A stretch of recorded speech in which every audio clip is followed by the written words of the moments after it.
Une fille de 7 ans sauve un bébé abandonné dans une rivière, sans savoir qu'il était l'héritier d'un millionnaire. Le brouillard matinal dansait paresseusement au-dessus de la Seine, enveloppant les quais d'une brume mystérieuse qui semblait vouloir cacher les secrets de la ville. Sous le pont Neuf, dans l'ombre des arches centenaires, Luna se réveillait sur son matelas de cartons humides. À 7 ans, ses yeux portaient déjà le poids d'une vie trop dure, mais conservaient cette étincelle d'innocence que même la rue n'avait pu éteindre. « Allez, Biscotte, il faut qu'on trouve quelque chose à manger », murmura-t-elle à son fidèle compagnon, un petit chien bâtard aux poils emmêlés qui ne la quittait jamais. L'animal remua la queue, comprenant instinctivement l'urgence dans la voix de sa jeune maîtresse. Luna enfila ses baskets trouées, vestige d'une vie d'avant qu'elle préférait oublier. Ses parents avaient disparu dans un accident de voiture il y a 2 ans, la laissant seule au monde. Les services sociaux l'avaient placée dans plusieurs familles d'accueil, mais elle s'enfuyait toujours. La rue était cruelle, mais au moins elle était libre. Ce matin-là, quelque chose d'inhabituel troublait l'atmosphère. L'eau de la Seine, d'ordinaire calme à cette heure, semblait agitée. Des remous étranges créaient des vaguelettes qui venaient lécher les berges avec insistance. « Tu entends ça, Biscotte ?» Luna tendit l'oreille. Par-dessus le bruit de la circulation matinale, elle percevait quelque chose. Comme des pleurs, un gémissement faible, presque inaudible porté par le vent. Intriguée, elle s'approcha du bord de l'eau. C'est alors qu'elle le vit. Un panier en osier, coincé entre les branches d'un saule pleureur qui trempait dans la Seine. À l'intérieur, emmitouflé dans une couverture blanche brodée d'or, un bébé pleurait faiblement. « Mon Dieu !» s'exclama Luna, oubliant momentanément qu'elle n'était qu'une enfant. Sans réfléchir au danger, elle ôta ses chaussures et entra dans l'eau glacée. Le courant était plus fort qu'elle ne l'avait imaginé, et ses petites jambes peinaient à maintenir l'équilibre. « Tiens bon, petit ange, j'arrive !» Centimètre par centimètre, elle progressait vers le panier. L'eau lui arrivait maintenant à la taille et le froid mordant transperçait ses vêtements. Biscotte aboyait nerveusement depuis la berge comme s'il pressentait le danger. Enfin, ses doigts effleurèrent l'osier. Le bébé, âgé de quelques mois à peine, la regardait de ses grands yeux bleus emplis de larmes. Autour de son petit poignet, une gourmette en or massif scintillait, gravée d'un nom, Théodore. « Salut Théodore, moi c'est Luna, je vais te sortir de là. » Le retour vers la berge fut un combat épique pour la fillette. Le panier était lourd, le bébé continuait de pleurer et ses forces s'amenuisaient. Plusieurs fois, elle faillit lâcher prise, mais quelque chose au fond d'elle, un instinct maternel précoce, lui donna la force de tenir bon. Quand elle posa enfin le panier sur la terre ferme, Luna s'effondra, épuisée mais soulagée.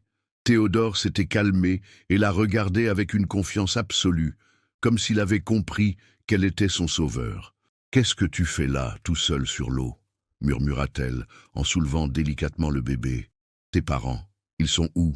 La couverture était d'une qualité exceptionnelle, brodée de fils d'or et parfumée d'une eau de toilette coûteuse. Les vêtements du bébé étaient de marque, visiblement très chers. Luna n'y connaissait rien en mode enfantine, mais même elle pouvait voir que ce petit être ne venait pas du même monde qu'elle. « Tu vas venir avec moi, d'accord ?» Elle berça doucement Théodore. « Je vais t'appeler Théo, c'est plus simple. » De retour sous le pont, Luna aménagea un petit nid douillet avec ses meilleurs cartons. Elle déchira un vieux t-shirt pour en faire des langes de fortune et utilisa une bouteille en plastique percée pour improviser un biberon. Heureusement, maman Josette, une ancienne infirmière qui vivait aussi sous les ponts, avait toujours du lait en poudre sur elle. « Luna, qu'est-ce que tu fais avec ce bébé ?» Maman Josette arriva en boitillant, son caddie grinçant derrière elle. À 70 ans, cette femme au grand cœur était devenue la figure maternelle de tous les enfants de la rue. « Je l'ai trouvé dans la Seine, maman Josette. Il allait se noyer. » La vieille femme examina Théo avec des yeux experts. « Ce petit bonhomme n'a rien d'un enfant abandonné ordinaire. Regarde-moi cette gourmette, ses vêtements. Il vient d'une famille riche, c'est sûr. Et alors, il était en train de mourir. Tu as bien fait, ma chérie, mais il faut qu'on réfléchisse. Ses parents doivent le chercher. » Luna serra Théo contre elle avec une possessivité surprenante. S'il l'aimait vraiment, il ne l'aurait pas laissé finir dans la scène. Les jours suivants, Luna se transforma. Elle qui avait toujours vécu au jour le jour, uniquement préoccupée par sa propre survie, développa soudain un sens aigu des responsabilités. Elle se levait la nuit pour nourrir Théo, lui chantait des berceuses de sa voix encore enfantine et le protégeait du froid en lui donnant sa propre couverture. Biscotte, d'abord jaloux de ce nouveau venu, devint rapidement son protecteur attitré. Il montait la garde près du bébé et grognait à l'approche d'inconnus. Mais Luna remarquait des choses étranges. Des hommes en costume sombre traînaient souvent près du pont, observant, posant des questions aux autres sans-abri. Ils montraient une photo, proposaient de l'argent pour des informations. « Ils cherchent quelqu'un », chuchota Tonio, un jeune dealer qui connaissait tous les secrets du quartier. « Paraît qu'il y a une grosse récompense, un bébé disparu. » Le cœur de Luna se serra. Elle comprenait que son petit monde paisible était menacé. Une semaine après le sauvetage, Paris s'éveillait sous un soleil timide d'octobre. Luna berçait Théo près de la Seine quand elle entendit la nouvelle à la radio d'un passant. La famille Moncler offre une récompense d'1 million d'euros pour retrouver leur fils Théodore, disparu il y a 8 jours. Le nouveau-né de 3 mois a été enlevé de la maternité privée de Neuilly-sur-Seine. Luna sentit le sol se dérober sous ses pieds. Moncler, elle connaissait ce nom. Qui ne connaissait pas les Moncler à Paris? Une dynastie industrielle, propriétaire de la moitié des centres commerciaux de France, richissime et puissante. 1 million d'euros, répéta-t-elle dans un souffle. Soudain, tout prenait sens.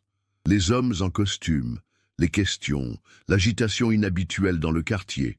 Ils cherchaient Théo, son Théo. « Maman Josette !» Luna courut vers la vieille femme qui triait des boîtes de conserve près d'un banc. « Tu as entendu? À la radio ?»« Oui, ma petite, je me doutais que ce bébé n'était pas ordinaire. » Maman Josette posa une main rassurante sur l'épaule de Luna. « Qu'est-ce que tu vas faire ?»« Je ne sais pas. » Les larmes montaient aux yeux de Luna. « Ils vont me le prendre, c'est ça ?» Luna, réfléchis. Cet enfant a une famille qui l'aime, qui le cherche. Tu ne peux pas le garder. Mais moi aussi, je l'aime, explosa la fillette.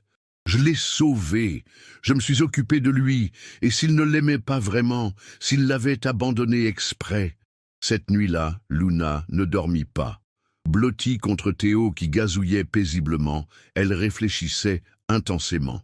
Pourquoi un bébé de famille riche se retrouvait-il seul sur la Seine? Quelque chose ne collait pas dans cette histoire. Le lendemain, sa décision était prise. Elle allait mener sa propre enquête. Avec l'aide de Tonio, qui connaissait tous les recoins de Paris, Luna commença à reconstituer le puzzle. Elle apprit que Théodore était le fils unique d'Alexandre Moncler, héritier de l'empire familial, et de Céleste, une ancienne mannequin. Le couple semblait parfait en apparence, mais les rumeurs couraient sur leur mariage arrangé pour des raisons financières. « Tu sais ce qu'on dit dans le milieu ?» Tonio baissa la voix conspiratrice. « Paraît que la belle-mère déteste le bébé. Elle voulait pas que son beau-fils ait d'héritier. Ça compromet ses plans pour l'héritage. » Luna frissonna. Et si Théo était vraiment en danger dans sa propre famille? Les jours passaient et la pression montait. Les recherches s'intensifiaient. Des affiches avec la photo de Théo apparaissaient partout dans Paris. Luna devait constamment changer de cachette, portant le bébé dans un sac à dos aménagé, vivant dans la peur constante d'être découverte. Un soir, alors qu'elle donnait le biberon à Théo sous le pont des Arts, une voix douce la fit sursauter. « Bonsoir, petite. » Luna se retourna vivement. Une femme élégante, la quarantaine, vêtue d'un manteau de cachemire, se tenait à quelques mètres. Ses yeux étaient rouges, comme si elle avait beaucoup pleuré. « Je m'appelle Céleste Moncler. Je crois que vous avez quelque chose qui m'appartient. » Le cœur de Luna battait la chamade, mais elle ne bougea pas. « Prouvez-moi que vous l'aimez vraiment. » Céleste s'approcha lentement, sans geste brusque. « Vous voulez que je vous prouve que j'aime mon fils? Les journaux disent que votre mariage était arrangé, que vous ne vouliez pas d'enfant. » Un sourire triste traversa le visage de Céleste. « Les journaux disent beaucoup de choses fausses, ma chérie. » Elle s'assit doucement sur le sol, sans se soucier de salir son manteau coûteux. « Vous voulez que je vous raconte la vraie histoire ?» Luna hocha la tête, méfiante mais curieuse. « Mon mari et moi, nous nous sommes mariés par intérêt au début, c'est vrai. Mais Théodore... » Sa voix se brisa. « Théodore a été notre miracle. Il nous a appris à nous aimer vraiment. Quand il est né, j'ai compris ce que signifiait être mère. Alors pourquoi il était dans la Seine ?» Le visage de Céleste se durcit. « Parce que ma belle-mère, Marguerite Moncler, ne supportait pas l'idée qu'Alexandre est un héritier. Elle a payé l'infirmière de la maternité pour qu'il disparaisse, pour faire croire à un enlèvement. Luna sentit le monde s'écrouler autour d'elle. Elle voulait le tuer. L'infirmière devait juste l'emmener loin, dans un orphelinat à l'étranger, mais elle a paniqué, elle a voulu s'en débarrasser. Céleste pleura maintenant sans retenue. « Mon bébé aurait pu mourir si vous n'aviez pas été là. Comment je peux vous croire ?» Céleste sortit son téléphone et montra une vidéo à Luna. On y voyait une femme âgée, élégante, en train de parler avec une infirmière dans un couloir d'hôpital. L'audio était parfaitement audible. « Débarrassez-vous de ce bâtard. Je vous paie 1 million pour qu'il disparaisse définitivement. Mon fils ne doit jamais savoir la vérité. » Luna a reconnu immédiatement la femme des magazines People, Marguerite Moncler, la matriarche de la famille. « J'ai découvert ce complot il y a 2 jours, continua Céleste. Ma belle-mère ne sait pas que je sais. La police l'arrêtera demain matin. » Théo se mit à pleurer doucement. Instinctivement, Céleste tendit les bras et Luna, après une hésitation, lui confia le bébé. Le visage de la mère se transforma instantanément. Une lumière pure, un amour inconditionnel émanait de chaque trait. « Mon petit ange, maman était si inquiète. » Luna observait cette scène avec un mélange de tristesse et de soulagement. Elle voyait bien que l'amour de Céleste était authentique, mais elle ne pouvait s'empêcher de penser qu'elle allait perdre le seul être qui avait donné un sens à sa vie. « Et maintenant ?» demanda Luna d'une petite voix. « Vous allez reprendre Théo et moi, je retourne sous mon pont. » Céleste regarda longuement cette petite fille, aux yeux de braise qui avait sauvé son fils. « Luna, c'est bien votre nom? Vous avez quel âge? » « 7 ans. Bientôt 8. Où sont vos parents? » « Morts, dans un accident. » Céleste sentit son cœur se serrer. Cette enfant courageuse, qui avait risqué sa vie pour sauver un inconnu, vivait seule dans la rue depuis des années. « Luna, est-ce que vous accepteriez de venir vivre avec nous ?» La fillette écarquilla les yeux. « Comment ça? Vous avez sauvé mon fils. Vous l'avez protégé, nourri, aimé quand j'en étais incapable. Vous êtes déjà sa grande sœur. Nous aimerions que vous deveniez notre fille aussi. » Luna sentit ses jambes flageoler. « Vous voulez m'adopter? Si vous acceptez. Théodore aura besoin de sa sauveuse près de lui. Et moi, j'ai besoin de quelqu'un d'aussi courageux que vous pour m'aider à l'élever. » Les larmes coulaient maintenant librement sur les joues de Luna. Personne, jamais, ne lui avait proposé une vraie famille. « Et Biscotte, mon chien ?»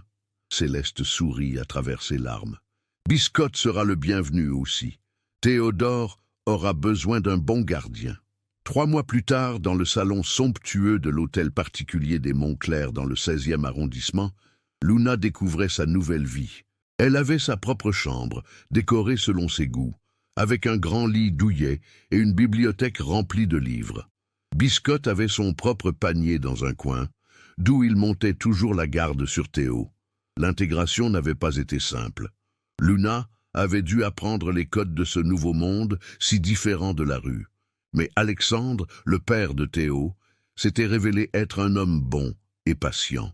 Il avait compris que cette petite fille sauvage avait besoin de temps pour apprivoiser sa nouvelle vie. Marguerite Moncler avait été arrêtée et jugée. Le scandale avait éclaboussé la famille, mais paradoxalement, l'histoire de Luna avait touché le cœur des Français. Cette petite héroïne des rues était devenue un symbole d'espoir et de courage. Un soir, alors que Luna aidait Céleste à donner le bain à Théo, la petite fille posa une question qui lui brûlait les lèvres depuis des semaines. « Maman Céleste ?» Elle avait pris l'habitude de l'appeler ainsi. « Pourquoi vous m'avez vraiment adopté? C'est juste par reconnaissance ?» Céleste arrêta ce qu'elle faisait et regarda Luna dans les yeux. « Ma chérie, Vous voulez connaître le vrai secret? Luna hocha la tête. Quand j'ai découvert le complot de ma belle-mère, j'ai voulu mourir. J'avais perdu mon bébé. Mon mari ne me parlait plus. Je me sentais coupable de ne pas avoir su le protéger. Mais quand j'ai appris qu'une petite fille des rues l'avait sauvé, quand j'ai vu votre courage, votre instinct maternel, vous m'avez redonné foi en l'humanité. Elle prit les mains de Luna dans les siennes. Je ne vous ai pas adopté par pitié ou par reconnaissance. Je vous ai adopté parce que vous avez un cœur extraordinaire et que je veux que mon fils grandisse avec quelqu'un d'aussi pur que vous près de lui. Vous êtes ma fille, Luna. Pas parce que vous avez sauvé Théo, mais parce que vous avez sauvé toute notre famille. 2 ans plus tard, Luna, désormais âgée de 10 ans, était devenue une petite fille épanouie. Elle excellait à l'école, parlait couramment 3 langues et avait gardé ce courage et cette générosité qui la caractérisaient. Elle n'avait jamais oublié ses amis de la rue et organisait régulièrement des collectes pour eux avec l'aide de ses parents adoptifs. Théo, maintenant un petit garçon de 2 ans et demi, ne quittait jamais sa grande sœur. Il avait appris ses premiers mots en l'imitant, et son premier mot avait été « Luna ». Un matin de printemps, alors qu'ils se promenaient tous les 4 le long de la Seine, Théo tendit ses petits bras vers l'eau en babillant joyeusement. « Tu te souviens, Théo ?» lui dit Luna en le prenant dans ses bras. « C'est là que je t'ai trouvé. Tu étais tout petit, tout fragile. » « Luna sauvait Théo, » dit le petit garçon avec fierté. « Oui, mon chéri. Et Théo a sauvé Luna aussi. » Alexandre et Céleste échangèrent un regard complice.